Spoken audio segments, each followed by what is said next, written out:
지금 436만 명이 내후년쯤 되면 500만 명 가까이 금융노예들을 다 사냥할 것 같아요. 지금 절 연령층에서 다중채무자가 사상 최대의 속도로 지금 폭증하고 있습니다. 1년에 12%씩 복리로 지금 폭증하고 있어요. 지금 그거에 따라서 나중에 가계부채가 국가부채로 전이 현상이 오게 되면 국가 부도의 날로 다시 국가 IMF가 더 혹독하게 더 장기간을 올 거는 거의 뻔할 것 같아요. 다중채무자 부채가 얼마냐? 지금 50조입니다. 50조. 다중채무자 부채 증가가 얼마큼 했냐? 1년 사이에 36% 폭증했어요. 36%. 20대만. 20대. 지금 우리나라 부채가 1,800조인데 주택담보대출이 여기 603조입니다. 주택담보대출이. 여기서 자영업 부채는 뺀 거죠. 자영업 주택담보대출 이런 건 뺀 거죠. 그래서 예금은행 주택담보대출이 603조, 그 다음에 비은행 기금계 338조 해갖고 주택담보대출이 2021년 2분기까지 948조입니다. 나머지 기타 대출이 757조 원이고요. 자영업자 또 다른 추가 부채가 500조가 따로 있습니다. 기업대출로 분류되는 자영업자 부채. 여기에 제가 이제는 서울시 부채를 제가 받아왔는데 서울시의 지금 주택담보대출은 314조입니다. 서울시 주택담보대출 200조 원 정도 됩니다. 가계대출 규모는 2020년 기준 363조인데 지금 속도로 봤을 때 내년쯤 되면 400조 정도 됩니다. 서울시에. 이 중에 60% 가까이가 주택담보대출이에요. 200조. 그러니까 이렇게 생각하시면 됩니다. 주택담보대출이 1,000조 원이 있는데 지금 서울이 붕괴될 것 같아요. 1,000조 원이 있는데 서울이 주택담보대출이 200조 원이에요. 당연히 이 중에 근데 거의 다 주택담보대출, 부동산 대출이라고 분류되는 것까지 합치면 사실상 대출의 80% 이상이 부동산 대출이에요. 부동산 대출이 80%예요. 여기 주택담보대출만 얘기한 거 무슨 상가, 빌딩 이런 거 빼고요. 오피스텔 대출. 그래서 지금 그 주택담보대출이 전국의 20%를 서울이 차지합니다. 그러니까 363조 중에 300조가 부동산 대출이에요. 300조가 부동산 대출이에요. 1,800조 중에 1,000조가 주택담보대출이에요. 우리나라. 상가 이런 부동산 대출, 땅이나 토지 이런 거 빼고 주담보만. 자, 그러면 대출자의 지금 70%가 변동금리 대출자입니다. 변동금리가 고정금 이후다 금리 인상 속도가 낮죠. 5%대죠. 좀 있으면 6% 돌파하겠지만. 이 지금 228만 명 누가 그러면 다 이거를 집을 집중적으로 투기했냐? 강남 사람들입니다. 강남이 최다예요. 그러면 수도권에는 1,800만 명이 사는 수도권에 몇만 가구가 이거를 몇 명이 이지랄을 했냐? 100만 명입니다. 100만 가구가 이지랄 본격적으로 투기한 투기 세력은 10만 가구 정도 됩니다. 종부세가 지금 납부하는 사람이 작년까지 18만 명이었는데 지금 잘 보세요. 이게 마법의 숫자거든요. 작년에 18만 명이고 이번에 35만 명으로 폭증할 예상이었는데 11억까지 늘렸어요. 종부세를 11억, 사실상 11억까지 늘렸어요. 한 20억 정도 되는 거죠. 종부세 내는 사람이 그래서 9만 명으로 줄었어. 사람들이 그렇게 생각한 거야. 뭐라고? 종부세 납부하는 사람이 8.9만 명, 19만 명에서 8.9만 명이 되면 종부세 액도 그러면 반토막 나겠지. 한 4조, 5조 걷던 거 한 2조 거치겠지. 그런데 이번에 웬걸 6조 5천억 거쳤습니다. 5조 원이 넘게 거쳤어요. 내년에 6조 5천억 거칩니다. 그러니까 사람 수는 10만 명만 종부세를 내는데 종부세 금액은 더 20% 이상 늘었어요. 그 얘기가 뭐냐? 사실상 지금 종부세 납부하는 사람 세금이 50에서 200% 지금 폭증했다는 얘기입니다. 자, 지금 오늘 그 뉴스가 잠깐 어떤 뉴스들이 지금 뜨고 있냐? 전부 다 지금 사람들이 지금 미쳐가고 있는데 지금 8억 분양 아파트 입주도 안 했는데 벌써 16억이라고 지금 분양하는데 지금 난리예요, 난리. 오피스텔이고 뭐예요, 수도권에. 엄청난 사상 최대 9만 가구 분양 열풍인데 수도권 몇만 가구, 9만 가구. 12월달 2달간 지금 분양하는 수도권 주택 물량이 9만 가구. 오피스텔하고 잔여 물량 이상한 거 빼고 9만 가구. 지금 뭐 청약만 하고 저기만 하면은 5억씩 벌었다, 7억씩 벌었다, 10억씩 벌었다. 사람들 전부 다 1위 기사가 지금 2기사입니다. 나오자마자 그냥 조회수가 폭발이에요. 지금. 이 상태 사람들이 돈이 있든 없든 사람들이 날린 거죠. 자, 다 버블이 있다고 지금 나오고 있어요. 제일 중요한 게 장단기 금리가 상승하고 있습니다. 채권 시장. 자, 앞으로 경영왕 은행이 생각하는 건 어떻게 되냐? 가계 대출이 총량 규제되고요. 금리 인상이 되고 조달 비용이 상승하고, 그리고 이제는 그 대신 은행 쪽에서 유리한, 이렇게 나쁜 것만이야. 은행에선 대환영이에요. 왜?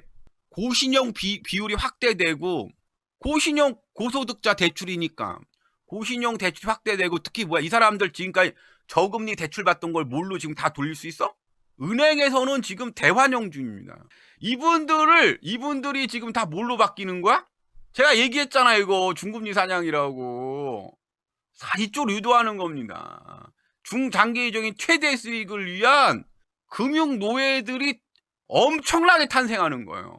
그래서 부정적 요인이지만 이로 인한 대규모 중금리 노예들을, 고신용자 고소득 노예들을 대규모 창출할 수 있는 절호의 기회라고 지금 생각하는 거예요. 이분들은 그럼 뭔데요? 은행 호구. 그냥 여기서 원하는 건 이건데 망하지 않으면 이거야. 그냥 은행협회 이거 은행 그거예요. 내년 그거 자료에 진짜 원본 자료야. 그냥 거기는 원본 자료예요. 자, 자산이 대출해주고 예금한 자산이 상호금이 800조가 증가했고요. 단기 수익이 사상 최대입니다. 저축은행인데 저축은행은 더해요.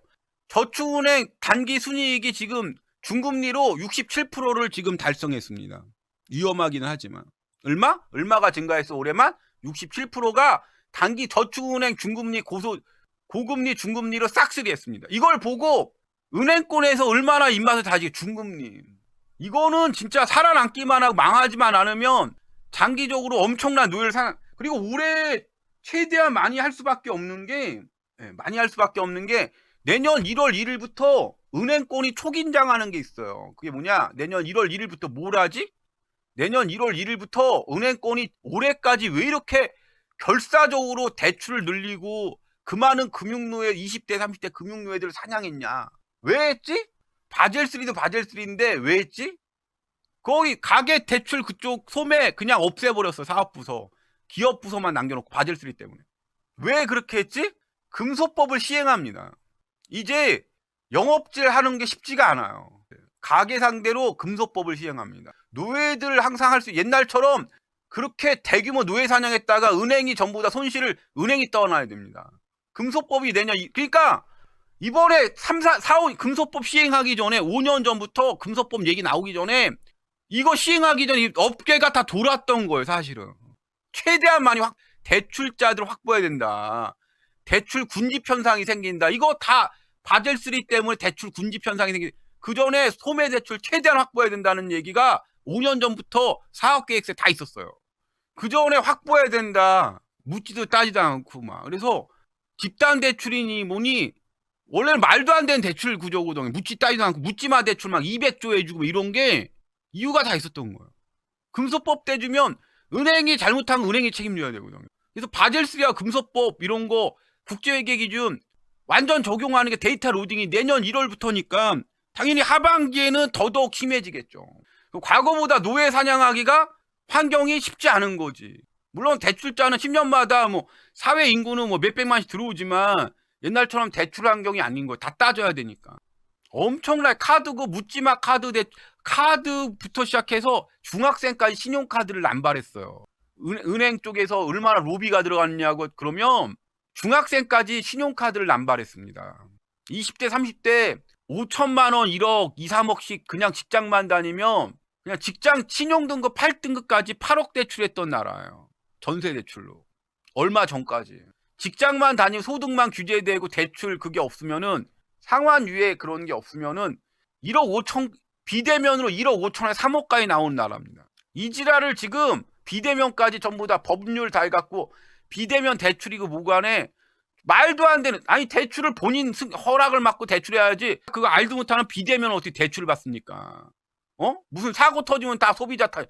근데 금소법이 내년 1월 1일부터 시행이 돼요. 그 전에 최대한 전화기 돌린 거예요. 하루에 이거 5통, 10통, 20통씩 매일 전화 오는 거야. 5년 동안 은행 금융권에서 이지랄한 게 지금 밑바닥까지 지금 싹싹 훑은 겁니다. 물론 난리가 나지만 총은행연합회 쪽에서는 중금리 대출자 500만 명이 확대된 거예요. 30년 40년 동안 우리 은행업계 금융업계 먹고 살아야 되는데. 자, 국고채 연평균 금리가 1.4%로 정해져 있습니다. 올해. 그러니까 무조건 2022년 1.8%예요. 이게 무슨 얘기지? 금리가 내년까지 1% 오른다는 얘기예요. 기준금리가 뭐? 1%. 그러면 내년 말에 기준금리가 얼마 되는 거야? 여러분이 생각할 때 지금 0. 몇 프로야? 1%인가? 1% 안 되잖아. 0.75인데 1.75% 된다는 거 아니야? 1.5%에서 1.75%. 내년에. 그럼 시중금리 얼마큼 따따블 오르지. 지금 보면 알겠지만 내년에 지금 주택담보대출 변동이나 고정금리 대비 8%야 최고금리. 지금 조만간 내가 6% 찍는다고 그랬을 때 비웃었지? 5% 돌파했어 벌써. 계속 오르냐. 이거 내후년 10% 들어가 10%. 그러니까 나는 내년 하반기부터 자산시장 붕괴 들어간다고 봐요. 본격적인 붕괴 사이클 들어간다고 봐요. 지금 재정수지 국가채무 봐봐요. 폭등각이야 폭등각. 인플레이션, 물가상승, AI, 통화 정상화는 금리 폭등을 얘기하는 겁니다. 가계질 규제로 실수요 위주의 성장세 예상. 고신용 만기연자 부실차 발생 가능성 우려. 내년부터 난리 난다는 거니까 우리나라 DSRB OECD 2위에 2위. 지금 국가 신용 등급 사실은 위기 상황이라고. 우리 GDP 증가 DSR 변화 몇위? 2위입니다. 2위. 코로나. 거짓말이야 다. 소득 대비 부채 증가 속도가 세계 2위입니다. 1위는 걱정 안 해야 되는 나라들이야. 노르웨이, 캐나다 이런 나라야. 우리나라가 사실상 세계 1위네. 사실상 우리가 세계 1위야. 여기 지금 대출금리 1% 상승하면 DSR 차주 변화 다 나왔어요 지금. 자, 금리 1% 오르면 DSR 5% 증가한다는 얘기 뭐예요? 대출 아예 안 나온다는 얘기예요. 그럼 DSR 5% 증가한다는 거는 뭐야? 소득이 금리 1% 오르면 전체 차주의 10%가 사실상 부도 위험이라는 얘기예요. DSR 5% 이상 증가. 이게 뭐니까는 소득의 5%를 갖다가 이자 비용으로 부담해야 되는 거야. 금리 1%밖에 안 오르는 건데. 차주의 10%가. 그럼 금리가 지금 1% 오를까 2% 오를까? 대출 금리가. 금리 1%, 대출 금리 1% 오르면은 DSR 5% 오른대요. DSR 5% 오르면 DSR 오른 만큼 또 원금을 상환해야 됩니다. 몇 프로가? 10%가 전체 차주에. 전체 차주에 그럼 금리가 2% 오르면 전체 차주가 20% 확대되겠지.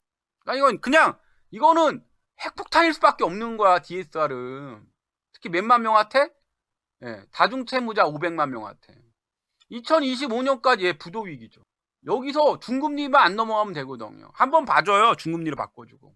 차주의 10%가 1%만 오르면 DSR 5%, 소득의 5%를 은행에 갖다 바쳐야 돼. 소득의 5%를. 금리가 앞으로 한 3%나 4% 더 올라갈 텐데 봤을 때 그러면 어떻게 되는 거야?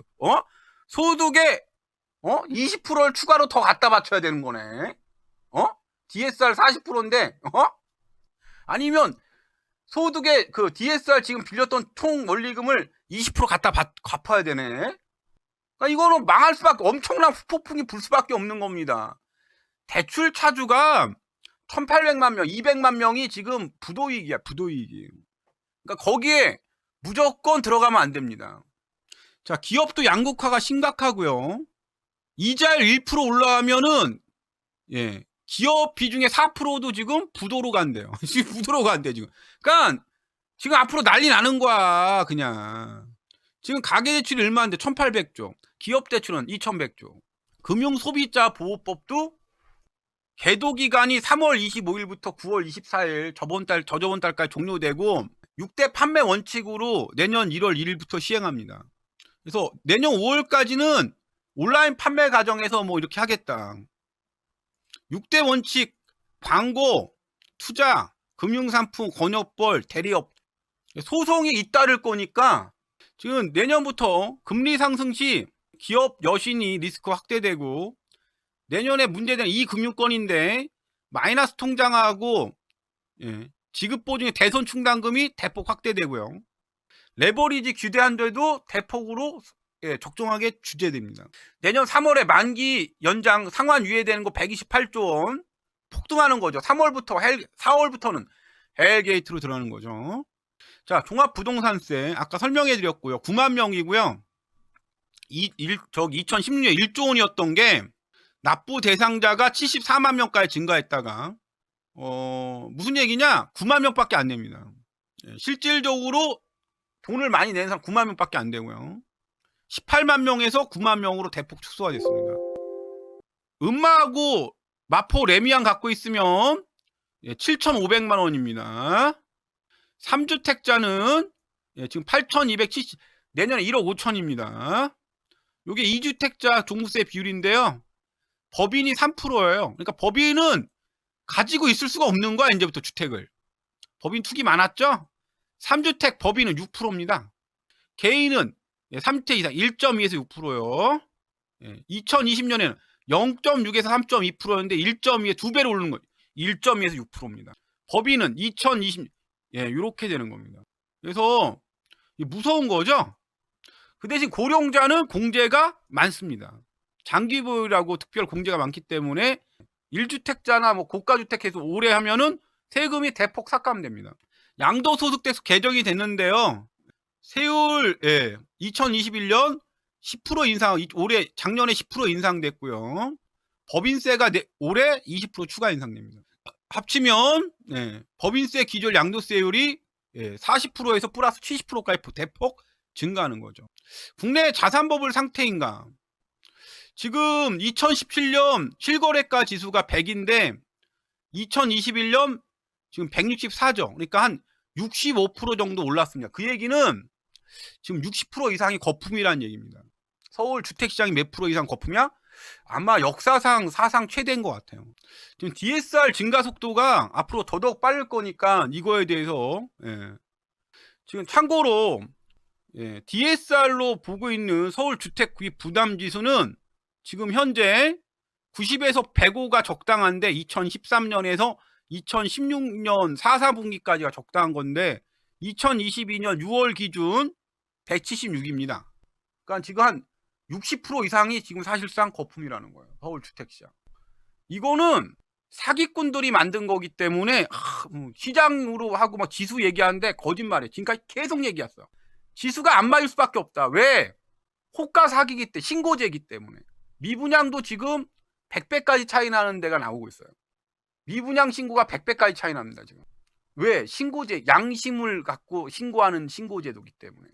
그러니까 이 호가 양심 신고를 등기제 하기 전, 저기 하기 전까지 대규모 경매대란 사태가 터져도 떨어지지 않아요. 왜?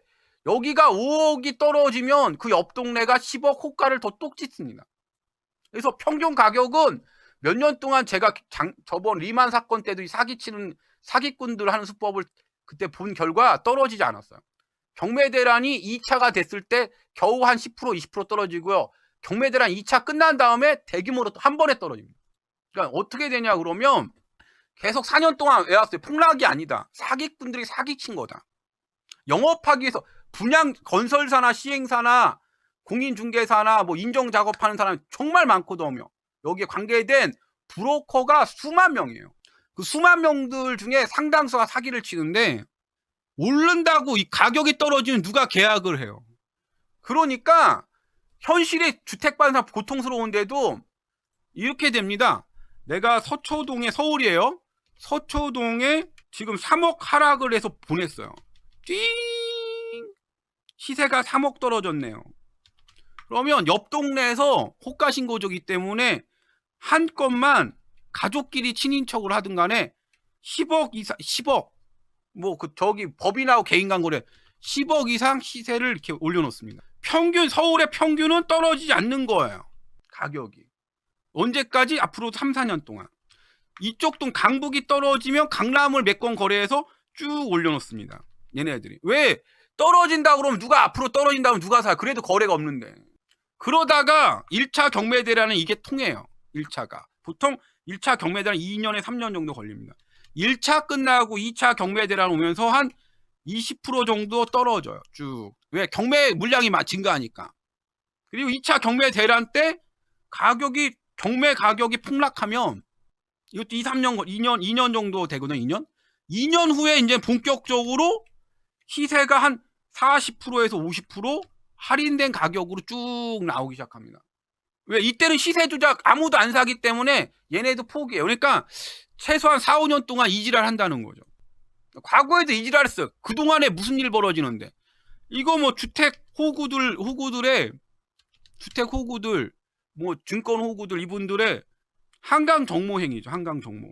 한강 정모 사건이 잇따릅니다. 한강 정모들. 집단 한강 정모 사건이. 이분들한테 속았던 사람, 올라요, 뭐 어때요, 이랬던 사람들. 계속 희망 갖고 있던 사람. 집단 한강 정모 행위 3, 4년 동안 벌어집니다. 지금 대표적으로 똑같이 지금 이걸 예측할 수 있는 동네 어디냐? 대구요. 대구 지금 미분양 났어요. 호가 안 떨어집니다. 호가 지금 15억, 20억 안 떨어집니다. 분양가 8억인데 대규모로 지금 대규모 미분양 사태인데 호가가 안 떨어져요. 계속 오른다예요. 가격이 안 떨어지고 어쩌다 한 건씩도 거래가 됩니다. 호가 15억으로. 근데 바로 앞에 8억 분양 물량을 한 2000세대 200 뭐 분양의 50%가 분양 포기하고 막 미분양 막 40% 나고 있는데도 이지랄이에요. 지금 대구의 이름이 뭐냐? 대구 뉴스 대구 제목이 뭐냐? 파산지옥 대구. 쳐보시면 바로 나옵니다. 미분양 신용불량자 파산자 지금 전국 1위에요. 이게 지금 수도권에 똑같이 벌어지는 겁니다. 그러면 대구가 지금 언제부터 그랬냐? 올해 초요. 많이 되지도 않았어요. 올해 초부터 벌어진 일이에요. 그래도 지금 호가가 안 떨어져요.